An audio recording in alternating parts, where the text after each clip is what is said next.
வணக்கம். சுவாமிநாதன் ஒரு தாத்தா காலையில் பேப்பர் படிச்சுட்டு இருந்தார். அவருக்கு ஃபோன் வருது ஜெர்மன்லேருந்து.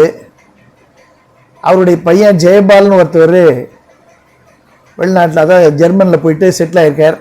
மனைவி, ஒரு பையன், ஒரு பொண்ணு அவருக்கு. அவர் இந்த ஜெனட்டிக்ஸை பற்றி ஆராய்ச்சி பண்ணி வேர்ல்டு லெவலில் ஃபேமஸ் ஆனவர். அவர் தமிழ்நாட்டுக்கே ஒரு பெருமை தந்தவர்னு கூட சொல்லலாம். அவர் எல்லோரும் பாராட்டினாங்க, இந்தியாவிலேருந்து வந்து இப்படி பெரிய ஆராய்ச்சி பண்ணியிருக்கீங்க அப்படின்னு. ஆனால் அவருக்கு அந்த ஜீன்ஸை பற்றி, அணுக்களை பற்றி ஆராய்ச்சி பண்ணவர், இந்த உறவுகள் இதை பற்றி ஆராய்ச்சி பண்ணணும்னு நினச்சிட்டு இருந்தார். ஆனால் அவருக்கு பிஸியில் அதெல்லாம் பண்ண முடியல. அவருடைய பையன் ரொம்ப இன்டெலிஜென்ட்டு. அவன் 10th படித்து முடிக்கிற போகிறான். அவன் தான் ஃபோன் பண்ணுறான் அவங்க தாத்தாவுக்கு. ஃபோன் பண்ணி, தாத்தா இந்த மாதிரி கதிர்வேலனுடைய வீட்டு கல்யாணத்துக்கு நாங்கள் வரலான்னு இருக்கோம், இன்னும் ஒரு 3 நாளில் வந்துடுவோம் நாங்கள் அங்கே அப்படின்னு சொல்லி ஃபோன் பண்ணுறான். ஃபோனை பேசிட்டு வைக்கிறார். அவர் சுவாமிநாதனுடைய ஒய்ஃப் வந்து காஃபி கொண்டு வந்து கொடுக்குறாங்க. என்னங்க, யார்கிட்ட ஃபோனு? உன் பேரன் தான் பண்ணான், ஜெர்மன்லேருந்து எல்லோரும் கிளம்பி வராங்களாம் கதிர்வேல் வீட்டு கல்யாணத்துக்கு அப்படின்னு. இந்த கல்யாணத்துக்கெல்லாம் இவங்க வரணும், வர வேண்டிய முக்கியமான கல்யாணத்துக்கெலாம் வரல, எப்பப்பெல்லாம் நம்ம சொல்கிறோமோ அப்போ வரமாட்டுறாங்க, ஓய்வே இல்லைங்கிறாங்க, ஒரு சாதாரண கல்யாணத்துக்கு வரேன்றாங்களே. ஏம்மா, அவங்க முடிவு எடுத்துகிட்டு சொல்கிறாங்க, நம்மக்கிட்ட தகவலை சொல்லும்போது நாம் அதெல்லாம் கிரிட்டிசைஸ் பண்ணக்கூடாது. டிசிஷன் எடுக்கிறதுக்கு முன்னாடி நம்மக்கிட்ட கேட்டாங்கன்னா அது டிஸ்கஷன். அவங்க டிசிஷன் எடுத்துடுறாங்க, இப்போ இன்ஃபர்மேஷன் மட்டும்தான் நம்ம கொடுக்குறாங்க. அதனால் நம்ம எல்லாத்தையும் ஆராய்ச்சி பண்ணிட்டு இருக்க வேண்டாம், வரட்டும் நல்லது தானே அப்படின்னு சொல்கிறாங்க. அப்புறம் அந்த கல்யாணத்துக்கு வராங்க. அவங்க ஒரு 2-3 நாளில் வந்துடுறாங்க. வந்து அந்த கல்யாணத்துக்கெலாம் போயிட்டு வந்து ஈவினிங் உட்காந்து காஃபி குடிச்சுட்டு இருக்காங்க. ஈஸி சேரில் போய் உட்காரலான்னு நினைக்கும் போது என்னுடைய பையன் உட்கார ஆசைப்படுவான்னு நினச்சிட்டு தாத்தா என்ன பண்ணுறாரு, கீழே ஒரு ஜமக்காலத்தை போட்டு ஜமக்காலத்தில் உட்கார்றார். அந்த ஈஸி சேர் காலியான உடனே அவருடைய மகன் ஜெயபால் போய் உட்கார்றார். பேரனும் பேத்தி வந்து பக்கத்தில் உட்காடுறாங்க. மருமக பாட்டியும் வந்துட்டாங்க. எல்லாருக்கும் காஃபி கொடுத்தாங்க. சாப்பிட்டுட்டு இருக்கும்போது பேரன் சொன்னான், தாத்தா இங்கே வந்த உடனே இந்த கல்யாணத்தில் பார்த்தா நிறைய பேர் சொந்தக்காரங்களை பார்க்கும்போது ரொம்ப ஆச்சரியமாக இருக்குது. சித்தப்பா சித்தின்னு சொல்கிறீங்க, மாமா அத்தை, இவங்களெல்லாம் ரொம்ப நாங்கள் மிஸ் பண்ணுறோம்ப்பா.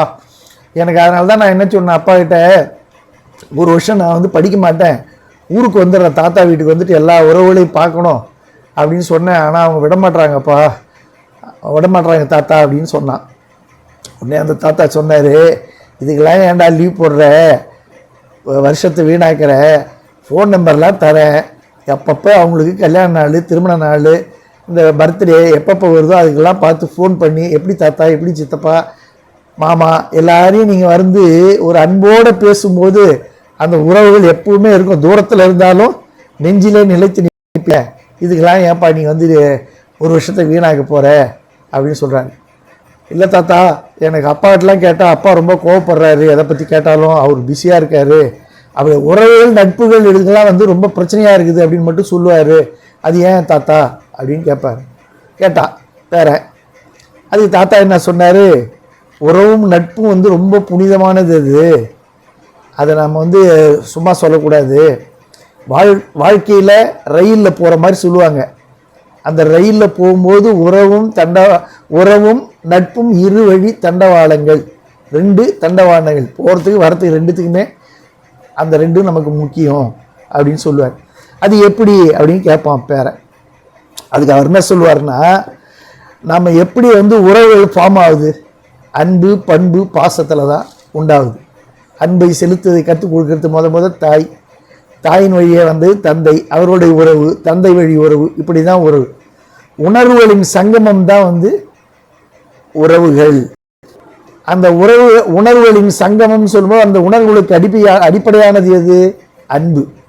இந்த அன்பு பண்பு இது 2மே நட்புலேயும் நமக்கு கிடைக்கும். பார்த்தீங்கன்னா இங்கே கிடைக்கிறது அங்கேயும் கிடைக்கும். பாசம் மட்டும் கொஞ்சம் வித்தியாசப்படும். பாசத்தை செலுத்துகிற விதம், ஏன்னா வீட்டில் நம்ம அதிகமாக இருந்தாலும் அந்த பாசம் இருக்கும். அதே ஓரளவுக்கு நண்பர்களும் காட்டுவாங்க, அதுவும் ஒரு வகையான பாசம். அதனால தான் உறவுலையும் நட்பு கொண்டாடுவாங்க, நட்புலையும் உறவு கொண்டாடுவாங்க. அது எப்படி தாத்தா அப்படின்னு கேட்டான். உறவில் வந்து இருக்கும்போது மாமா மச்சான்னு பேசிக்கிறோம் இல்லைங்களா, அதே மாதிரி ஃப்ரெண்ட்ஸ்லையும் பேசுவோம்.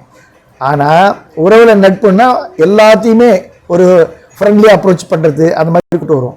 ஃப்ரெண்ட்ஷிப்பில் எப்படி உறவு கொண்டாடுறதுன்னா, அவங்க வீட்டு பெண்ணையே கல்யாணம் பண்ணுவாங்க.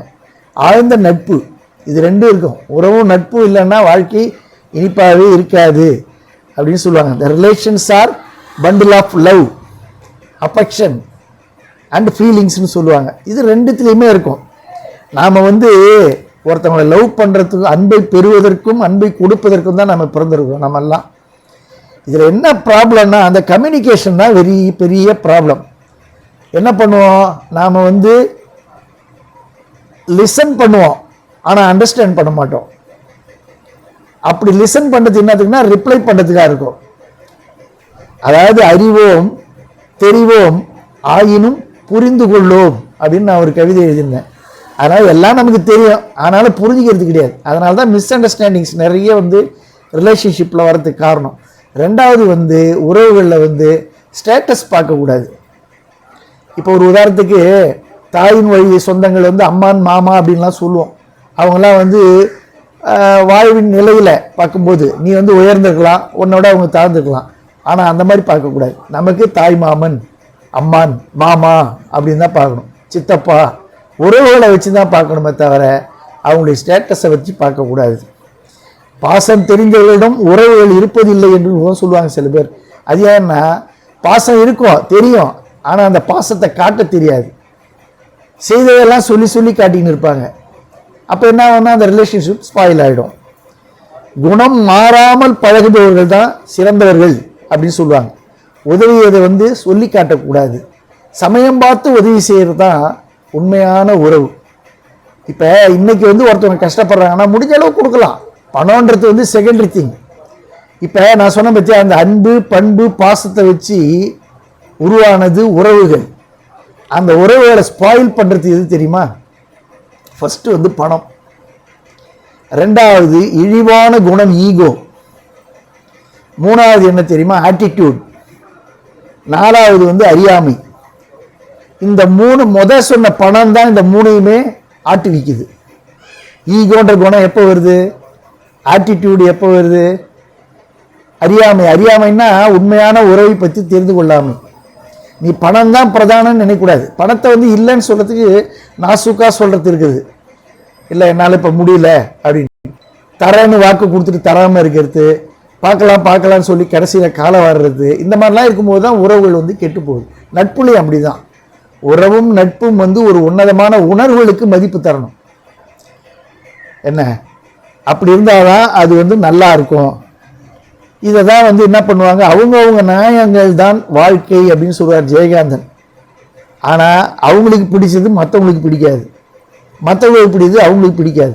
அவங்கவுங்க என்ன நியாயத்தை வச்சுருக்காங்களோ அதுதான் வாழ்க்கை. ஆனால் எது நியாயமானது அப்படின்னு பார்க்கணும். ஜஸ்டிஃபை பண்ணக்கூடாது, செய்ததை ஜஸ்டிஃபை பண்ணக்கூடாது. உண்மையிலேயே அது நியாயமானதாக இருக்கணும். அதனால தான் என்ன சொன்னாங்கன்னா commitment is a measure of our ஸ்டெபிலிட்டின்னு சொல்லுவாங்க. கமிட் பண்ணிக்கணும். உறவுலையும் சரி வாழ்க்கையிலையும் சரி எதுலேயுமே நாமே கமிட் பண்ணிக்கினா தான் அந்த ஸ்டெபிலிட்டி நிலைத்து நிற்க முடியும். மியூச்சுவல் ரெஸ்பெக்ட் இருக்கணும்.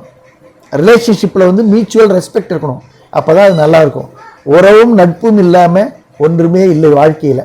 ஆனால் சில பேர் இந்த மாதிரி இருக்கிறதால தான் அதெல்லாம் ஸ்பாயில் ஆகுது தவிர மற்றபடி எல்லா உறவும் நட்பு இன்றைக்கு இருந்துன்னு தான் இருக்குது. அப்படியே கண்ணில் தண்ணி வரணும். உறவுகள்னா நட்புன்னா அந்த மாதிரி இருக்கணும். அதனால் நீ இதுக்காகலாம் லீவ் போட வேணாம், வருஷத்தை வீணாக்க வேணாம். எல்லா நம்பரையும் வாங்கி தர உனக்கு. நீ ஃபோன் பண்ணி எல்லாரையும் விசாரி, சித்தப்பா எப்படி இருக்கீங்க, மாமா எப்படி இருக்கீங்க, ஃபோனில் பேசு, வீடியோ காலில் பேசு, அவங்களும் உங்களை புரிஞ்சுக்குவாங்க அப்படின்னு சொன்னார். இதை சொன்ன உடனே ஜெயபால் அப்பா அது அவனுக்கு புரியுதோ இல்லையோ இப்போதான்பா எனக்கு புரியுது அப்படின்னு சொன்னாராம். வணக்கம்.